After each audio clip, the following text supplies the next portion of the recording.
The Vineyard Music Group is proud to present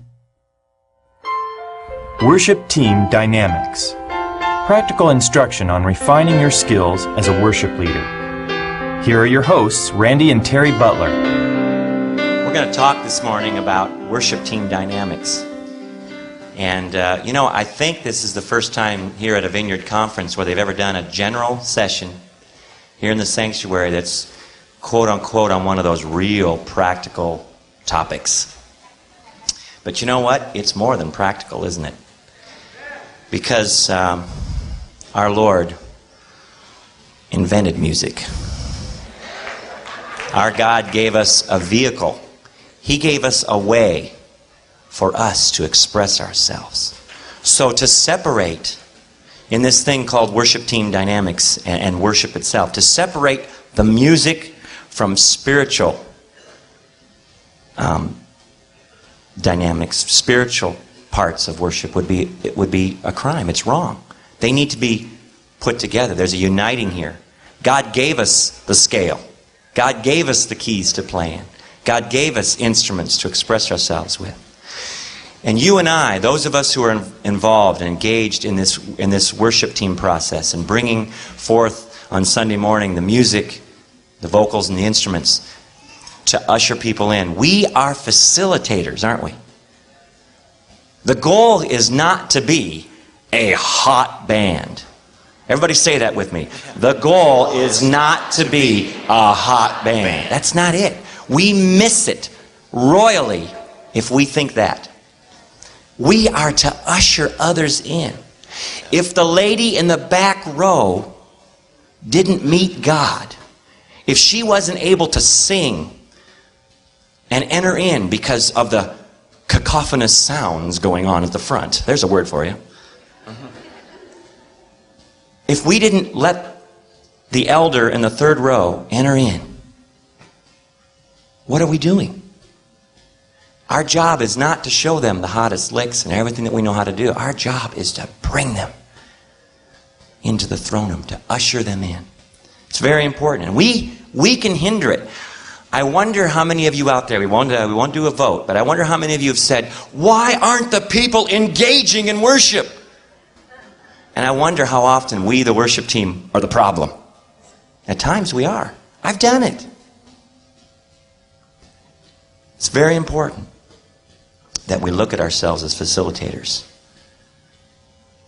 That's really, really important. So, that's what this is about. We're going to talk about this whole process of us helping them to engage in worship. All right. For most of us, we're aware that worship is made up of these things called songs. Right? And music has order, and songs are part of that order. We don't start out worship on Sunday morning by saying, okay, we're going to be in G for a while, and then we're going to C. I was thinking about the start of the Olympics, and I was watching John Williams. It was a massive choir singing with them, an incredible orchestra. Can you imagine him tapping, going, it's in G, just play something. How terrible. There's order to music, and even for some of you, you're not readers of music. You're readers of chords, and for others of you, you have to read the music. And we're going to talk a little bit about that, about how to blend that. On the same team, there may be those that are having to read the chords or play from the chords, or some of you just play by memory. You just go, okay, it goes like that, all right, and you learn it. And for others, you're staring at what the notes are, and you need that in front of you. And so you're aware of the fact that there is, though, this structure. Songs have a structure. And we're going to be talking about arranging for the worship team. And in arranging, we think of something. I don't know what that word does to you, but for a lot of us, we think, arranging? We don't need arrangements of these songs. This is worship. How many of you are a part of the worship process on Sunday mornings or at your church in some capacity? Well, see, most of you, I need to tell you that you are arranging. if you're doing songs, you're doing arrangements of those songs. You're not just getting the chords together. You are working out some form of an arrangement. And certain arrangements of songs help to bring about worship better. Better, good. Okay? You got that? So you want it to be, you want music to work for you.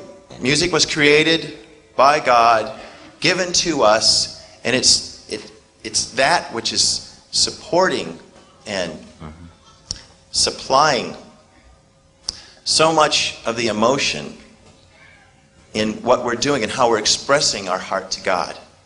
The point of worship is to connect with God. That's right. And you know how sometimes you know how sometimes it works, and you know how sometimes it doesn't. And I just have to demonstrate some of this. This is a new feature. The music stand that goes with you everywhere. We can put a man on the moon. But, well, never mind. How we're sometimes playing through a song. I got to pick one of my own because this could get really scary. I mean, I was doing something one Sunday morning and singing through it, and these thoughts are kind of running through my mind. This song has never worked.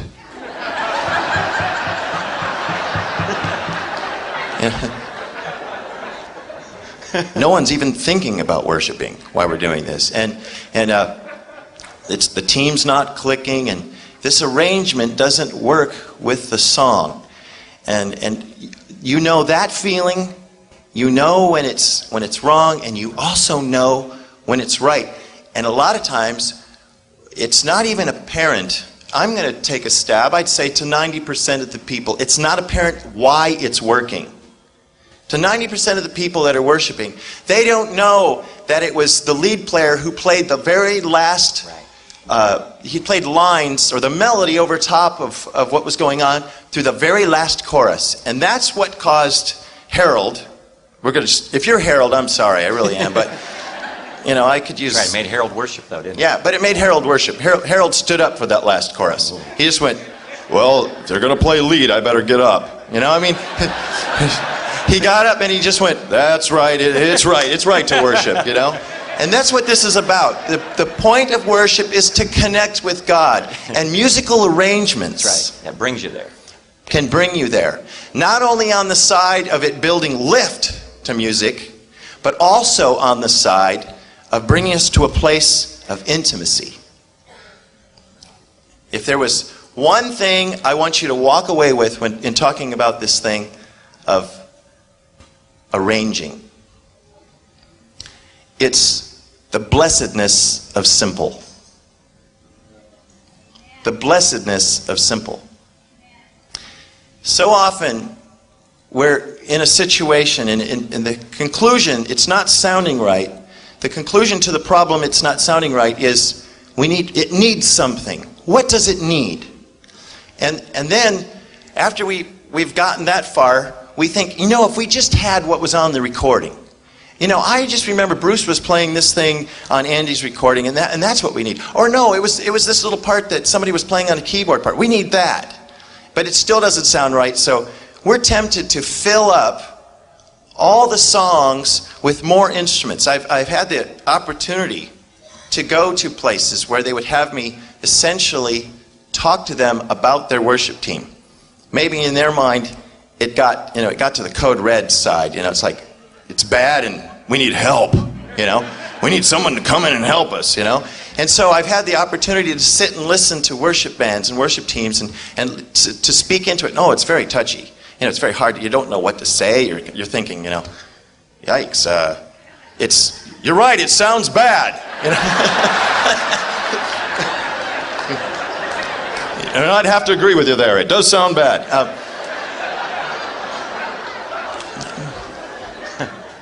Let me make this comment. Most of the time, it's not what's being played. That's right. It is what's being played in the sense it's not what you play, it's what you don't play. there's a common feeling among worship band members in particular, and oh, wait a minute, I got to be fair, it's singers too, that here's the conclusion they've come to. Well, I know that they're talking about us getting simple and that kind of thing, and we should, but I know that my special part really is that which enhances worship, because people have told me that. You know, that you were walking out of the worship service and somebody grabbed you and said, "Oh, I saw it. There were things flying off your guitar," or, you know, or when you sang that part, you know, and they got a little quiver in their voice or something, you know, and you're just thinking, huh, that's right, it is anointed, I knew it. And so, excuse me. I had to do that. So what happens is that we may get the idea that when we play things, it's extra special. And so the conclusion we've come to is the song has started, therefore I must be playing. And so we jump in. The song has started, therefore I must be singing. You're laughing, but some of you have thought this thought. You know, the song started, I better be in. It's A minor, isn't it? I thought so. You know, and so what happens is that we fill every possible space of the song. That's right. Back to my point, the blessedness of simple. A lot of times it's not what you play, it's what you don't play. And that is my basic rule to arranging. I went to plant a church, it's 5 years ago. 3.5 years ago, I started working with the team. I didn't have a team, I had a keyboard player. And that was, we were just working out, learning to play together and starting to do things together. And then we added from that a guitar player.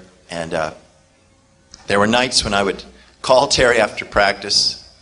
And we had come from the same church, playing with the band for over 20 years. And we knew when the other person was going to sneeze. I mean, it was easy. You know, the directions were easy, and we'd been playing together for a long time. And here I was in a situation with musicians, and I thought that I expected something of them that they couldn't deliver. And I was frustrating them. And it was tough. You know, they're in therapy now, actually. I was kidding with Terry. I said, you know, one of them has just started to eat by himself, and it's really good. I really did beat them up sometimes, and I'm just making these demands, and they're looking at me like, are you from Mars? What's the story here? You know? And what had happened is I'd call Terry, and I would say, you know, it's bad, Terry, it's just bad, you know, and he'd kind of burp me over the phone, you know, it's like, there, you know, you could get through this. And it's funny thing is that he ended up going to a different place a little while later, and he called one night, Randy, you know, it's like, yes, Terry, you know, it's bad. It's true. There's this sound. There's a sound. I don't know where it's coming from. It was sort of a... But it's bad. Well, it was sort of a nasal whistle sound that one of our players was making during Refiner's Fire, and it just didn't work. You know, Refiner's Fire. So I burped him over the phone. There. Oh, thank you. It's okay. The process of starting this band was news to me, and it caused me to find out what the fundamentals are of music. It brought me back to this place. Now, I have a multi-tracking, and that doesn't mean much to you, but a multi-tracking understanding of music in that I've been a part of the recording process. And especially in the 70s and 80s, when multi-tracking became extremely popular, it still is you laid down your basic track. So you had basic instruments do certain parts, and then you added to that. And in leading a band, I've learned to do somewhat the same thing. I've learned that it's a little different than just having any old band. But the basic of the song for a worship leader is the worship leader and his or her instrument. That's at the ground floor. I tell my team that they're unnecessary. They don't like me telling them that sometimes, but they've gotten used to it, you know. And I say, you're not needed to pull this off this morning. If we have to, if for some reason my guitar broke or something terrible happened, we'll have worship with just our voices. There is no greater or more significant instrument than our voices. This is where, if we're going to connect with God, our expression in our words of love to God and our praise and our exaltation starts there. That's the ground floor. Next to that is whatever instrument. It's keyboard or guitar that we're playing. And then I would say that the next most important thing in the arranging process, after we have that basic part down, is some kind of rhythm instrument that's holding things together. Now, I'd like to have the team that we're going to use for demonstration come out this time. And that's you guys. That's right. Come on. All right.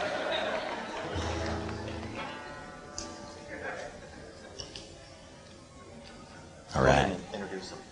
Yeah. Bass player over here, been playing with him for many years, is Rob Wasson. He's going to be playing bass on this demonstration. And then, Brian Thiessen will be doing some guitar for us. And Bill Dragoo on drums. Kelly Carpenter, second keyboards. And Davin is going to do some percussion for us. Now, giving some examples, this is what's important. I don't want to just speak to you about it. I want to show you the arrangement process. If I'm saying that I can pull off worship with just the instrument and the voice, or just the voice, actually. And let me put my plug in here. For those of you that are singers in the worship process, it doesn't matter that you sing pretty. It's very helpful if you can sing notes that are in tune. That's good. But that's not even completely, that's not essential. I know people that kind of slip and slide around and just kind of get there and so forth. What is important is that you sing out. What is important that you sing with a certain amount of authority. That doesn't mean that every song you're belting it out. That doesn't mean that you're having to feel like you're physically forcing the sound down the chord into the mixer and out through the speakers. Okay? Which has happened. I think I've literally actually seen the electromagnetic charges go through. But it is important that you're obvious and you're followable in your singing. Now, we're talking about the worship leading process, and this is important, that you don't just kind of sing off mic. Very good. And the sound man's just like going, oh, forget it. Those of you that are worship leaders, don't say the background people will cover it because I got to play this part. Or eye contact. These are very simple and basic worship leading instructions. Eye contact, singing things that are obvious and followable. As a worship leader, I seldom sing harmony. As a worship leader, I take rides from time to time, but I'm cautious about what those rides are. I wait and know that the Lord's really stirring me to do that. That's the basic thing that's underneath of it. Then comes the playing, and I also play things that are obvious and followable. So that's at the ground floor of this. And then I add, and if I was going to add something, I'm going to have Davin demonstrate for me. It would be best if it was on mic, but he's going to demonstrate for me what we could do if with just two instruments. And by the way, at my church we're doing this. We're playing more and more with just some percussion and guitar. Or sometimes we play just a little bit of that, and then I'll restrict my keyboard player. I say, you play anything with your right hand, I have a hatchet. I'm coming to take that hand off. So I'll let him just play some left hand stuff. So what I'll do some Sunday mornings, and then I'll have the djembe kind of come in and kind of start playing behind this, or I'll have a shaker with me. Now that's just as two of us. And it doesn't have to be much.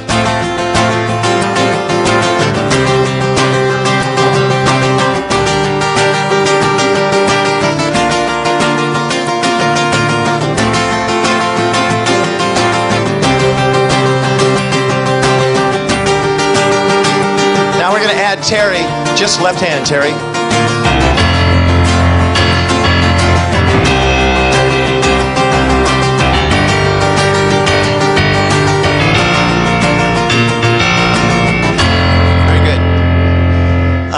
You got the idea. There's a point here. A lot of music can be made with just a few things. We have something holding it together. It's surprising how much rhythm. How many of you have discovered the chicken shake? Okay? You have the little egg. Bill, do you have one right there? Okay? Shake it into that mic there and see if they could pick that up or whatever. The idea, sometimes could you give me that, a little bit of feed there? Maybe you can't, I don't know. But if he could just hold something together and Terry could play something to it. Is there a better mic to use? I guess not. For sure that'll be. Sometimes it's just the most subtle thing, and this is for demonstration purposes. I'm saying that it's your voice, it's a basic instrument, keyboard in this case, and now just some kind of something holding tempo together. Sing along, Greg. Before you now, in the beauty of your presence, and as I bow, you surround me with your radiance. I worship. Now we're going to add to it.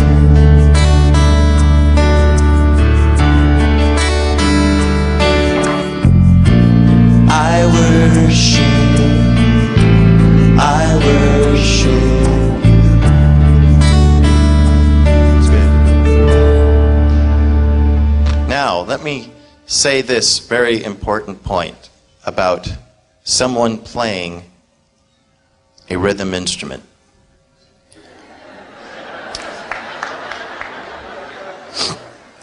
And I hope I can do this without unhinging my jaw and swallowing this microphone.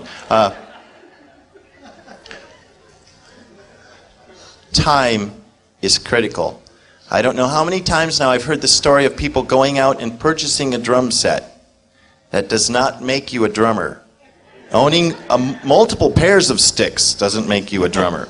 Okay? Time. Holding time is what it's about. It's not owning the equipment. Holding time, being able to keep time. If we said that music has order, time is at the bottom of this. When you start to put musical instruments together, time is essential. Especially for someone who's decided that they're going to play shaker, or I bought a conga, or I got a djembe last week, Fine. Practice. Get that thing called the metronome. Now, some of you just had one of those reactions, not the metronome. And some of you might even say this, oh, those things speed up, Oh, man, those things slow down. I've never found one yet that worked. Hey, Randy, I'm in the process right now of, I have 3 drummers at the church I'm at, and 2 of the 3 drummers, the time issue, the metronome issue is there. They're locking in, and they do lock in. And the 3rd drummer is really learning that process right now. And what he's doing is he's stripping away all the things that he thought he had to do to make it all happen. And he's getting down to the basics. I call it meat and potatoes, where the kick drum and the snare are hanging in there. And if it's a 4/4 song, they're just doing the simple things, but they're doing them in time. So they've had to strip away, strip back, and I've got him quoting this thing every day. The metronome is my friend. I want all of you to say it. Yes.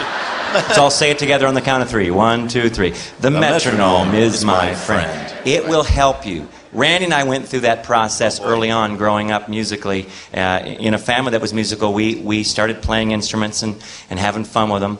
And my brother-in-law, he got a hold of us. And he was light years ahead of us already musically. And he made us sit down and play the same song, sometimes for an hour.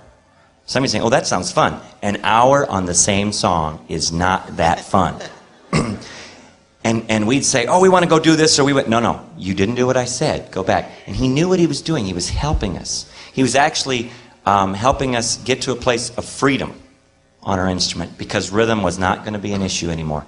We locked that time thing in, and it really helped us. Great. So I can't emphasize enough. Now we've picked on those that are playing rhythm instruments. Let me talk to you that are leaders. Metronomes don't cost very much. And some of you are banking or holding on to or trying to say, well, it's that person's job to hold time. In a band situation, it's everyone's responsibility to know time. Did you really absorb that? It's everyone's responsibility to know time. Did you know that singers need to know time? Guitar players notoriously rush through whatever lines they're playing. It's natural for us to get excited, and we speed up. I explain to people, if time is the center of the road, where the line is, we can vary in and out of that somewhat, a certain amount. And songs do that. They breathe. They're alive. So sometimes the choruses are just slightly faster, and then you go back to the verse and it's back to another tempo, a little slower. But when they vary too much, many things can happen. And in a congregational setting especially, I wish I could demonstrate this well, but it's hard to do that. It's hard to kind of show you. But I've been in situations where I'd be worshiping and the whole crowd is into it and they're singing and they're clapping to something. You know, and then it got to the chorus and the song just took off. Boom! And then, but it became kind of, it was hard to figure out where tempo was. And so people, after a while, you know, if they start to get self-conscious about clapping, well, I'm not clapping with them, and it's sounding different over here, and is this really locking with what's going on with the band? Then they stop. And what's happening is they're disengaging in the clapping process, and it can also cause them to disengage in the singing. And after a while, they're kind of listening, because they don't know exactly what the band's going to do. Time is so essential. Time is so important. If you want to grow someplace in your musical ability, sit down with yourself, with the metronome, and be able to, guitar players, be able to make those changes in time. You know? And that's what a lot of it's about. It's about practice. And I've got it right at this point, too, interject what Terry was saying. I need to tell you that we just played awful for such a long time. I'll just tell on us. We did, and we had so many musical people surrounding us and influences in our lives, and they would just they would pull us aside sometimes and go, no, you know, that does not work. That's a train wreck. Or, man, you're rushing through that. That sounds really bad. They'd also tell us the places where it sounded really good, and they'd encourage. And we had mentors musically, and that was important. But we were at an age then where we were receiving that. And an interesting thing happens to us as we get older. We start to become more insecure and more sensitive of the fact that people play and they may have more ability than we do. And you're here and you're in a team situation. It's very possible that there are those that are players and they can play and they have some of these things worked out, but you don't, and you're feeling an insecurity about that. Don't let that insecurity and that feeling stop you from growing musically. How many of you have seen Mr. Holland's Opus? Yeah, it had that effect on you too, huh? What about that little spot when she's playing clarinet and it does just sound like, ooh, that's bad, you know? But when he puts the joy of discovery is the words that I've coined to this, the fun back in it, the inspiration back in it, then she can play it and there's soul and there's feeling. And oftentimes we get kind of mechanical about it, and we've taken all the fun out of it. And my hope for you is that you won't leave with this, I got to get better. You'll leave with, oh God, take me on an adventure. This adventure you have me on in music, this is fun. This is fun. Bring the joy back of discovering new chords and finding another way to play A, and finding another way to play this chord, and not saying, you're not playing a D because this is a D. Don't tell me that's a D, because this is D. Well, did you know that there might be two? Is it possible? And sometimes we get so locked into what we've learned, and we're not learning and growing anymore musically. I challenge you, grow in your instrument. Don't stop and say, when we started out, we did a lot of C things, and doggone them, they're gone to G. What's wrong with them, And it's important that you keep growing. It's important that it's vital. Because you don't want to stop someplace and kind of just dig in your heels. You can. Guitar players, you can learn bar chords. I just talked to somebody recently. They were just saying, I'm learning them. Makes my tongue stick out. But I'm learning them. Tell them about your pinky. Things like that. I tell people all the time, they go, how do you get your pinky to do that? I go, my pinky won't do anything. My pinky won't cooperate. I have to tell it what to do. Get over there, I told you, And you're saying my pinky won't play anything. My pinky wouldn't play anything. I had to say to it, no, you're going over here. Sometimes I had to physically, reach over with the other hand and go, pinky, stay right there, And how about that feeling you get when you go, it's cramping up, I can feel it, And you're saying, and I took a lot of mini risks. Now this is important. I took a lot of mini risks because I could practice it really well Thursday afternoon, and I did it again Saturday night, but then Sunday morning came and I was like, are you going to go over there or what? Oh, Father, I pray for this pinky right now that it would submit to your power and dominion, yeah. So, but I took little mini risk and I'd flub it on the first verse, and the second verse I was able to play it, and little small accomplishments. You're on a journey musically. Hello? You're on a journey musically. Now, so those of you that are playing better and you're playing with some of the players that are just starting on this journey, you're like going, oh yeah, this is great. This is a breath of fresh air. I want to challenge you to be there and to be mentors and teachers and not have this, it's about time type attitude that could be there in your team. This is an internal team struggle thing that really has to be put to rest. We're in this together. We're a team. We're learning this stuff together. So as you're growing, we need to be pulling for one another. Yeah, that's it. You got it. You got it. That's the thing. It's happening now, and we're working together. And it's terrible when it polarizes into this place where there are those of us that have real heart for God and we just play our chords, and there are those of us that are good musically. Folks, those are not mutually exclusive. Those are not opposite ends of the spectrum. It's possible to be good musically and have heart and be a worshiper. Newsflash! So it's possible to grow in your music. And I got a question for you. How many of you expect to be doing this in 10 years? I sure do. Man. I'm going to go to my grave singing to the Lord, playing. They're going to get me up there and prop me up. Let's see, what was that again?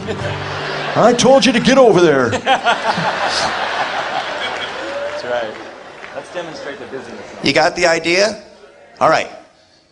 So I'm on a journey, and I'm still on that journey. 2 years ago, I went to play Light the Fire Again or something, and Mike, the guitar player that plays with Terry, who played last night, he goes, Brian, I don't think Brian's doing that on the recording. And I'm going, really? Well, what is he doing? I'm always on a hunt to find out what's going on musically. I haven't stopped someplace and said, no, that's quite enough. That's just quite enough. Maybe you're not learning songs anymore because you're just going, oh, that's just 5 chords out of my reach. Learn the 5 chords. You can do it. You can do it. And make it fun. It's not like I have to, or joy of discovery. You're on a journey. Let's demonstrate some more about time and tempo and setting up the basics. We're going back to where we were in arranging, and we're talking about how the basics are your voice and your instrument as a leader, and then we're adding something as rhythm. A lot of times that for you, that's drums. And then the next instrument after that would be bass. Something that's holding down, anchoring down, giving, that's part of rhythm as well, bass is, but it's something that's giving a lot of the, it's emphasizing what's already been played in the chords as the root. And bass and drums together, establish what we call, in a musical term, groove. And there's a basic groove that's to a song. And if you're playing Light the Fire Again, you know what that groove is, because many of you, sat there listening to your record, kind of going, "What are they doing again? And is it da da?" No, wait a minute. No, he's going da da da da da da. That's it. That's what it is. Yeah, you got it. And so you were learning and picking apart what the basic groove is to the song. So if we're playing that again, let's have Dav play, and then we'll add some band stuff behind it, and then T can kind of do what he does.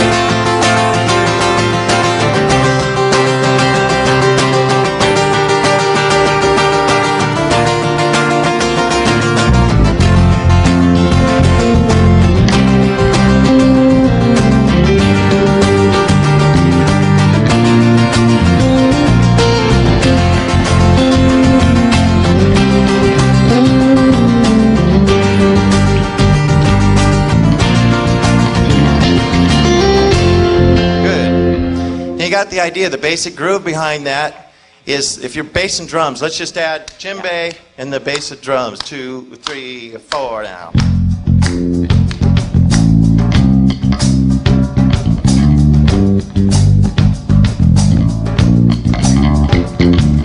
Okay, thank you. That's the idea. Now, working with that, now they're playing a groove.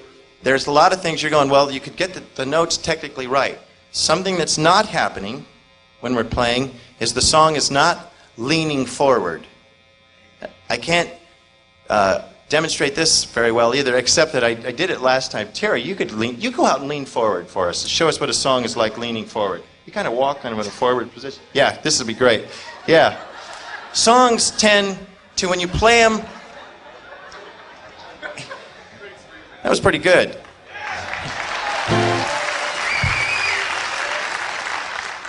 Songs leaning forward kind of stumble over themselves. This is a common mistake when it comes to setting time and tempo.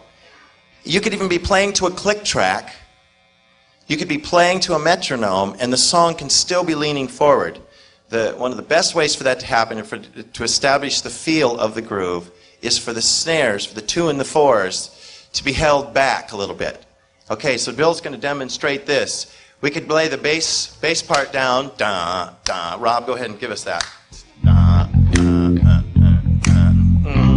You could play this mechanical like a machine, and it would just sound like da, da, da, da, da, da, da. And it doesn't have the same kind of a feel. But if it sits back and has the kind of slidey thing to it, Bill, you need to add. We'll have Davin add, so we could do kind of what the tom part's doing, and you could. Bill, you can add kind of a little bit what the backbeat part of it is to it.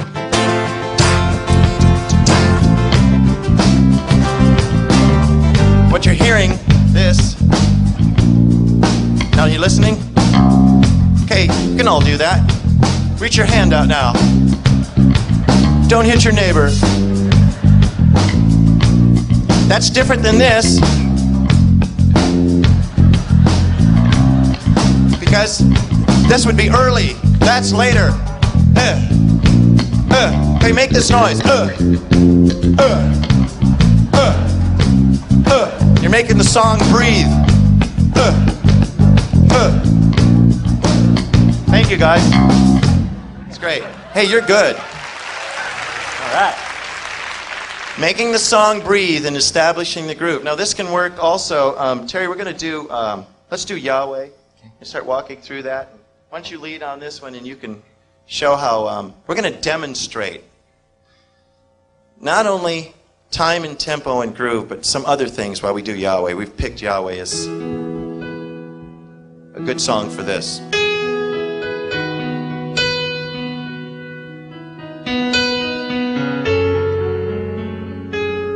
I'm giving you a demonstration right now of a slow song that also has a place for it to sit back, lay back. In general, when I talk to my team, or to any team, go ahead and come in, guys. I tell people, there, Davin, why don't you, just play the djembe part. I explain to them that in learning this thing about feel in music, The tendency for most people is for the song to lean forward. What makes songs feel good is for them to lean slightly back. Okay? Instead of the song stumbling over itself, it's better for the song to lean back slightly.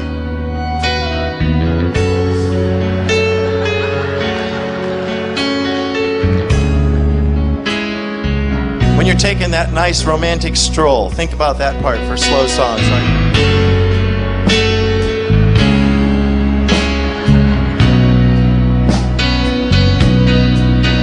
That's great. Good demonstration. Yeah. Now we're going to show you some insensitivity in the arranging process. Our favorite part of demonstrating this. Okay, Bill, let's just start the same song and Yeah. Second verse. I think you guys can play insensitive. I think they can do it. We're going to start from the second verse and sing along with me and see if you notice what we're talking about. Here we go, folks. Here's your chance, Kel. All right. He's been waiting over there. Here we go. Second verse. Yahweh, Yahweh, faithful one. Oh, I'm getting blessed. Oh, you have shown us the way. Oh, yeah. The years, through all our lives. All right. The people that are watching this by video just left to get something to eat. All right. Well, There was some choice stuff in there. I hope you were digesting it. this goes back to what Randy was talking about early on. The fact that every hole was getting filled up. Everybody was doing too much, right? Too much. More than enough. Songs are like our lungs. They have to, we have to breathe. Songs breathe. Earlier on, you were hearing them. Davin on the djembe was playing a pattern, and he wasn't adding all kinds of things. He wasn't doing he was not all over the place having, there's a time for that on a certain kind of a song, but it's not Yahweh. Right? And the drummer was back there saying, I haven't tried out that new cymbal yet, and I'm going to nail it right here. Haul off and paste it. We'll show that. But Wait till they hear this patch. Yeah, right. Okay. And everybody's going, I will show you what I can do. Right. This time we're going to play it through, and we want you just to observe and listen.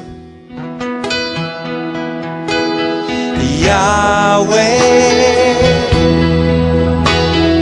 Yahweh, faithful one, you have shown us the way through the years, through all. That's good. Now, both were wrong. One was an obvious example of overplaying. This was a not so obvious example. You may have heard your team in this one. Okay?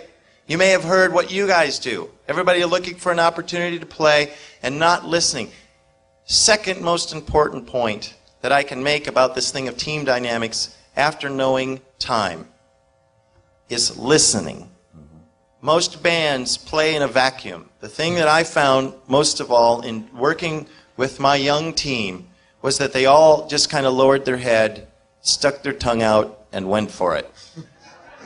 Even after you told them exactly what to play, they would be playing what you told them to play, but they still were playing in a vacuum. They might as well have phoned it in.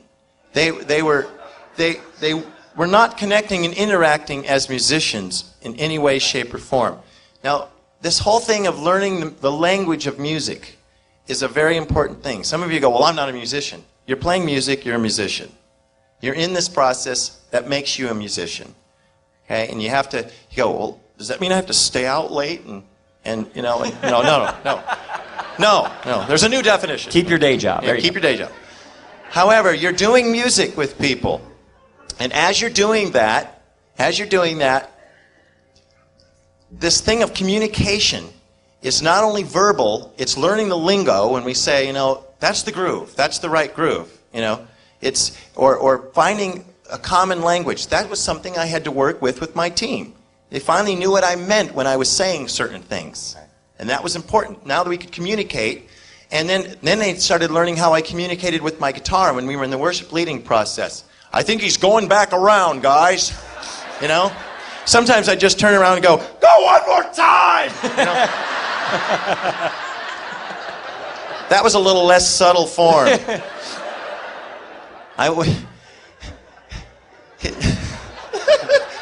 Oh my. The idea is that I'm working to communicate. I'm working, and then they started to slowly lift their heads, and they started to learn the songs enough that they could actually see where things were going. And in Terry's team, you know, when playing with Terry, especially in the worship process, he can snap his fingers at about 120 decibels. It's the same noise, except in a snap form, as like standing underneath a jet when it takes off. I mean, you just hear this, you know, and you hear this thing in the midst of a whole song, and he's like going, and then usually it's followed with a turn of the head, watch me, yep, you know? That's right. That's right. And that's what I do. He has this way of kind of getting your attention, and he's leading in that way, and that's part of arranging. That's part of how he's working out these arrangements and so forth. We learn to communicate with one another. Listen. Start listening to the other players. Now, this time, we're going to do Yahweh, and this is as the song would start. And remember my point earlier, the song is started, therefore I must be playing. One of the most important parts is learning how to build the song. Yeah. The song doesn't start with everybody everybody singing. So often, I just start the process with just the worship leader playing, and we add things slowly so that the song does what it's supposed to do. This time you'll notice that Brian and Kelly will be looking and listening to one another in order to where to play. They don't want to play at the same time. You are going to do that, right, guys? Yahweh, Yahweh, Ancient One, yet you're here today. Ageless One, changeless One, showing love to all generations.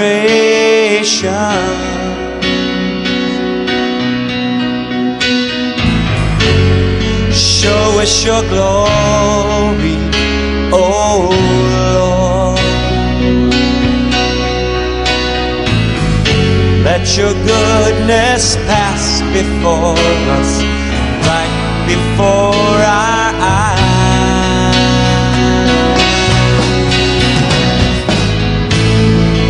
And we will worship,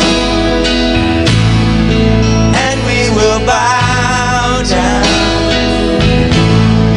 and we will call you Lord. I want to bring out the vocalists. We have Audra Priscilla. Nope, that's not her name. It's Audra Rosdick. She got married last year. And Christy Price to come out and help us. Randy's talking about this whole thing of following the leader. He was talking about his tendencies, things that he does that tells the band what he's going to do. And the longer I've been leading worship, the more I realize that those tendencies, those things that I developed, they just came naturally because of who I am. And the band is learning, really literally learning, to follow my body language. They're learning, I think he's going to do that chorus again. You know, it's the intensity. I'm playing the piano, or, you know, and I do this kind of a signal with the left hand. Us keyboard players can do that. And we can let go and do that. In fact, how many bass players does it take to change a light bulb? None. The keyboard player reaches over with his left hand and does it. So, how many? Yeah. Anyway. But,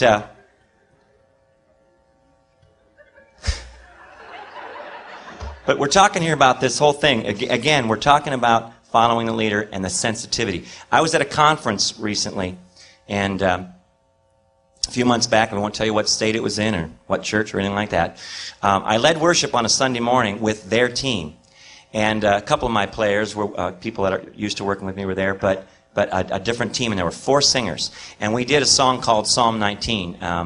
And their approach to singing this song, they weren't watching me.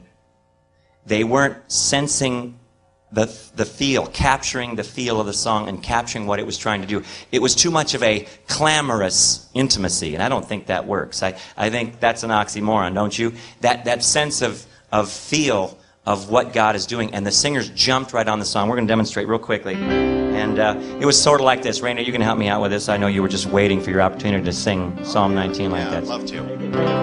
Ready to wail, ladies. It was amazing. I was leading the song, and I wasn't the leader. Get it? I was not the loudest voice. And no matter what the sound man did, probably, I wasn't the loudest voice. These people took off, and it was sort of like, so I went,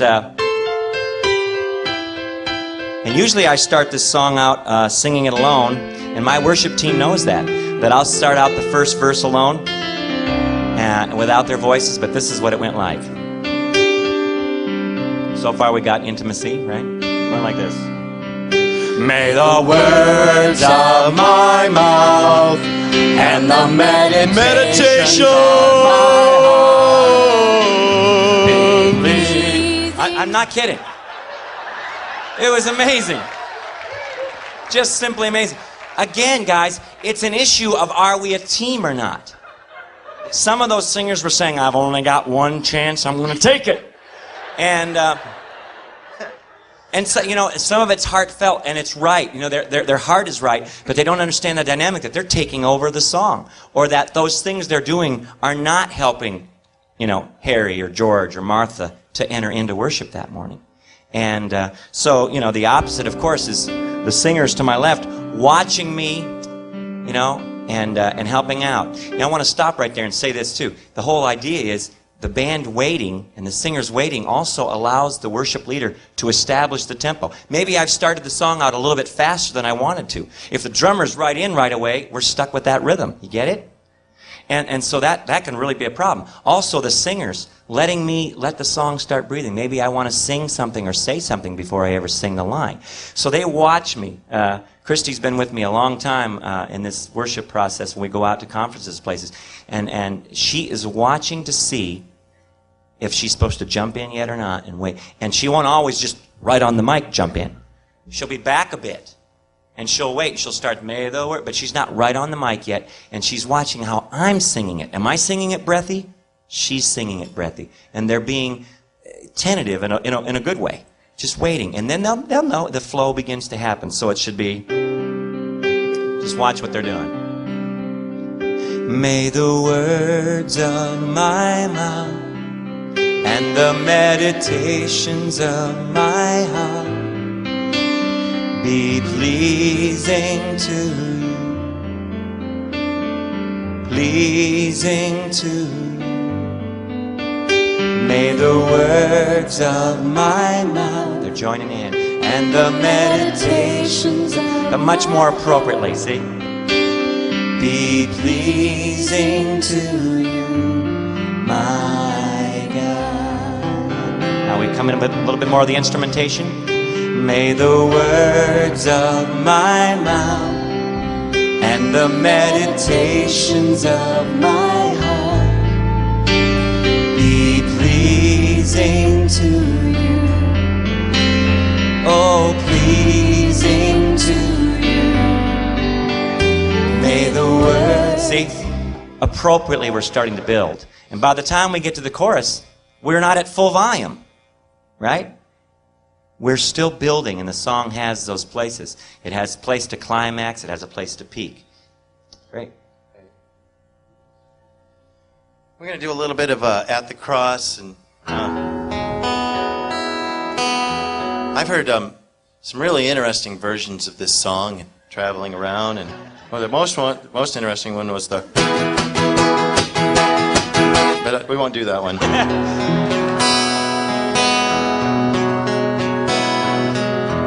Let's demonstrate some insensitivity, and let's feature Kelly this time. So if we could make sure that he's plenty loud. And this would fall under the category of choosing patches, choosing the sound, the appropriate sounds, as well as what to play.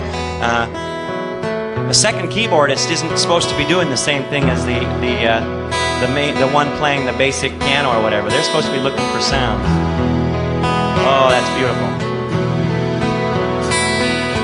I know a place, a wonderful place, where accused and condemned find mercy and grace, where the wrongs we have done and the wrongs done to us, they'll bear with me there on the cross. Yeah. At the cross, you died for our sin. At the cross, you gave us life again. At the cross, you died for our sin. It's good, it's real good. At the cross,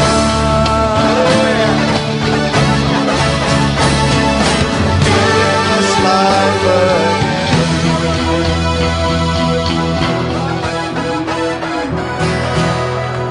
Unnecessary. In general, I'll select someone, I'll say on this particular song, that's good. Watch out for that thing. It could be such a distraction in worship. To have people deciding that, well, I heard it on a recording once, therefore it must be okay, it's blessed now. That's not the case. Do what's appropriate. Do what's making worship work at your church. If you're taking too many vocal rides and stuff like that, don't do it. Sensitivity in the song. Dynamics in the song. It's got to get quiet sometimes. More and more as I lead worship, the more it just comes down to a few things. I can just play a note. And we could sing on top of that. Just a little bit of rhythm going on. And it doesn't take much. But there's this big contrast, like a hush comes over us. And we're in the presence of God and we're listening. And we start to sing something. And it's great. And that is contrasting to times when it is all hands on deck and it's loud and we're saying something, boom, and it's directive. We're saying, Lord, we worship you, we exalt you. Or we're singing at the end of At the Cross. At the cross, and it's big. There needs to be those differences, those changes, those volume swells up and down needs to happen so that the songs work and they breathe and they have emotion. Music has the power to bring about that emotion. That's right. And the thing there is, too, is when I said about following the leader and the sensitivity on the part of the musicians, if their eyes are, looking at me, they're observing what's going on, if God breaks in and speaks to me as the worship leader and says, I want you to do that chorus again, they're following. If I want it to sound to just whoosh, come down to a hush, they're observing that. And I'll look over at the bass player and I'll just that means just cut out. I'll look over I've done this with Bill, drummer, and with others, is I'll look and he's about ready to play the kit, the full kit on a song, and I'll just do this. And he knows, grab the egg, we're going to do some shaker. And he puts the sticks down. What is he doing when he does that? He is facilitating the song the way I'm feeling that we're supposed to go with it. And he doesn't go, I don't want to do that. I brought these new sticks, I'm going to whack with them. He says, I'm going to grab the shaker because I'm going to trust that worship leader feels something else. The singer's the same way. Sometimes I'll look over him and I'll just let's hold off. They were going to bring in the harmony on the chorus, and we were going to start belting. But it's not time. It's time to just rest and wait. And other times I do something, I call them rocking chords. You're in the midst of a song or towards the end of it, and you just want to do a pattern at the end of the song that frees the worship. And it's more of an open worship time for singers. And one of them could be like, a good example is what they did on the end of Refiner's Fire, where it just keeps going. And you can do it over and over again at the end of the song. You know what I mean? And then we can just sing whatever would happen, whatever the Lord is saying to us that morning. It can be a prayer. Now watch what the band's going to do. They're just going to be sensitive to this. And there's not going to be any lead solos here, And the singer's the same way. And you know what, leader? You're also observing what's going on. And maybe one of the instruments begins to do something, like Brian's doing over there, that really speaks. The guitar is speaking, you know? And then maybe one of my singers, one of the other singers, they've got something to sing. So I'm also observing too. I'm sensitive as well. I'm modeling it to the rest of the team. So Christy begins to feel something and she begins to sing it, or Audra. And I'm gonna facilitate that. You get the idea? Did you hear what they were doing? It's there. It's beautiful. It works. But nobody is competing. They are playing as servants. And again, we want that, don't we? We ask God to come into our service. Are we making a place for Him to say, you know what, I don't ever want you to get to the 5th song on the list. The number 4 song is it this morning. I'm going to come then, and I'm going to break in. And are we ready to hear that? Are we going to receive that? So the band goes, yeah, I played the same chords for about 20 minutes. I was so tired. But something was happening. People were getting touched. People were bowing and kneeling before God. Again, what's our purpose? To get through the list, or to facilitate what God wants to do that morning? Does that make sense? Right. Hope so. All right. That line, that's not how we did it in practice, is crashing right into what he said. I don't know if you saw it. Physically, it was crashing. It's like, that's not what we played in practice. I come in right there, you know. Following musically is a major point of this. Following the leader. Some cases, I've played on a team with Kelly where the worship leader was playing, but we were directing what was going on with the band behind it. And I was following the leader and following Kelly at the same time because he was having a lot to do with what was arranging and going on. And there was little nods and little things, and we would know, and we just learned how to play, watching one another and being sensitive. And many Sunday mornings, I was playing bass on the team at the time with Davin and Kelly, and many Sunday mornings I'd just be standing back there, and I remember just, kind of the whole time just kind of looking, how can I serve Mark, who's leading right now, and how can I make sure I'm fitting in with what Kelly thinks should be going on, and we're connecting. We're not playing in our little musical vacuum. Go home with this. Go home with, I'm going to start listening to what other people are playing. Hey, that's pretty good. I think I don't need to play anything. Mm-hmm. Are you willing to do that? You got too much of your ego involved and too much of your identity wrapped up in what you're playing or singing? Cash it in. Cash it in. It's cash it in for you can accomplish more as a team than you can as an individual. Yeah. In this case, we're doing this to glorify and to serve God. That's right. So it's not about, this is the wrong place for your musical opportunity. Right. It's not your place for people to discover you. I heard you on that worship team and that, no. And I want you to go to Nashville with me. No, it's not. That's right.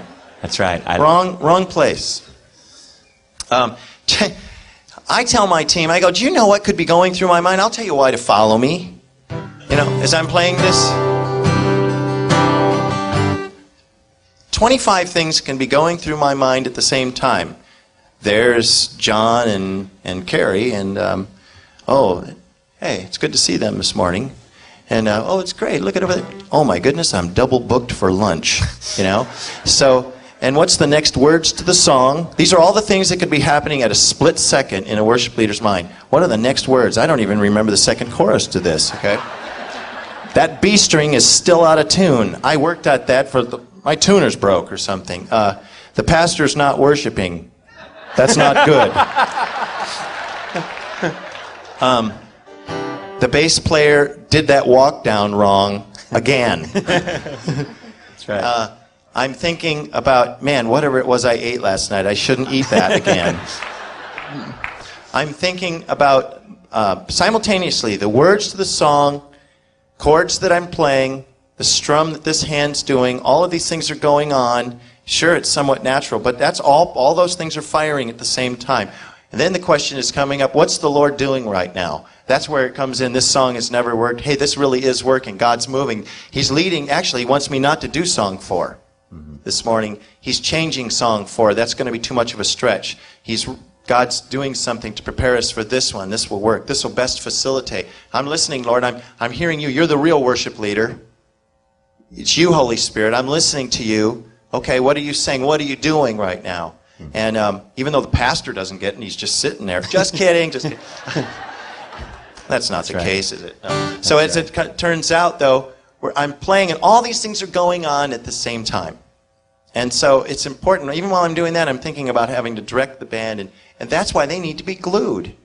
They need, you as support players, I must tell you over and over again, do that. And then those of you that are leaders, make sure that you're working with your team so that you really lead. Don't just stand up there and do your thing in a vacuum either. Just kind of play along, you know. Direct your team. That's right. If you've got people playing things they shouldn't be playing in your songs, do the tough task and say, ooh, don't play that again, you know. Don't do that again. I don't think that's working out, you know.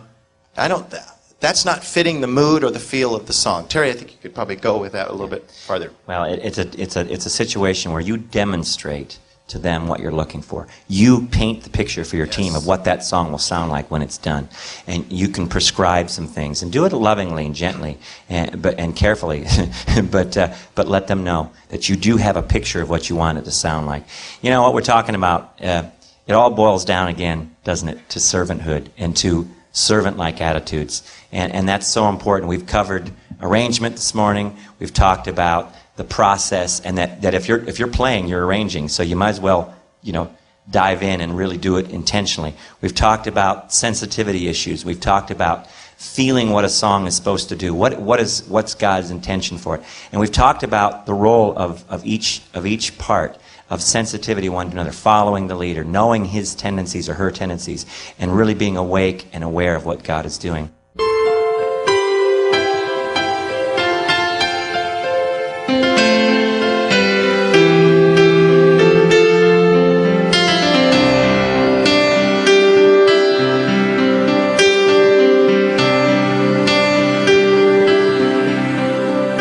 May the words of my mouth and the meditations of my heart be pleasing to you, pleasing to you.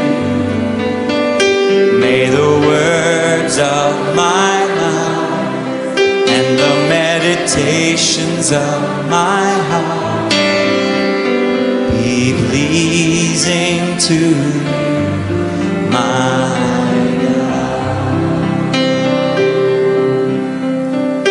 May the words of my mouth and the meditations of my heart be pleasing to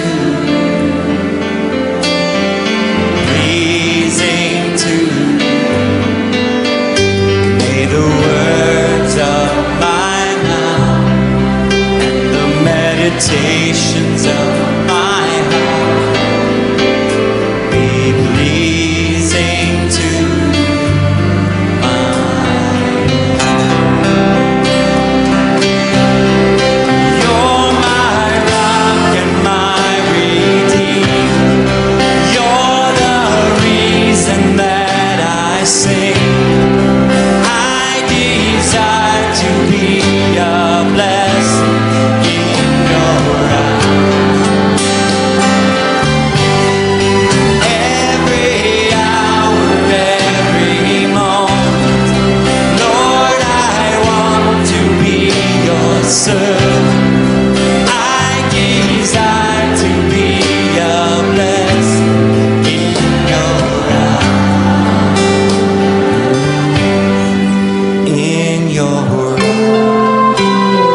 words of my mouth and the meditations of my heart be pleasing to you.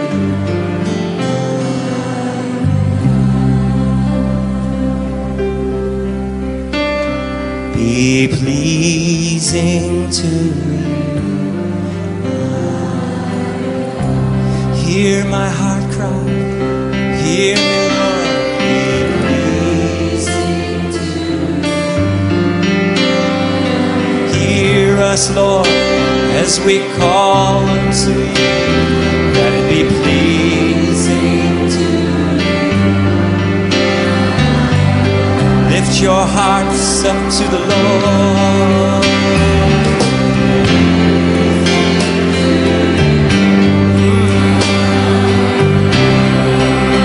Let us be worshipers, Lord, in spirit and truth.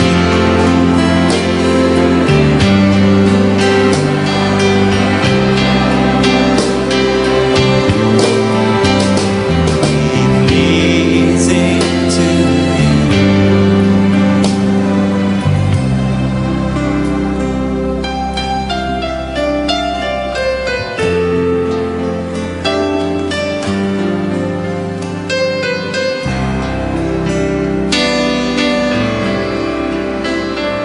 This has been a Vineyard Music Group production in association with Miracle Productions.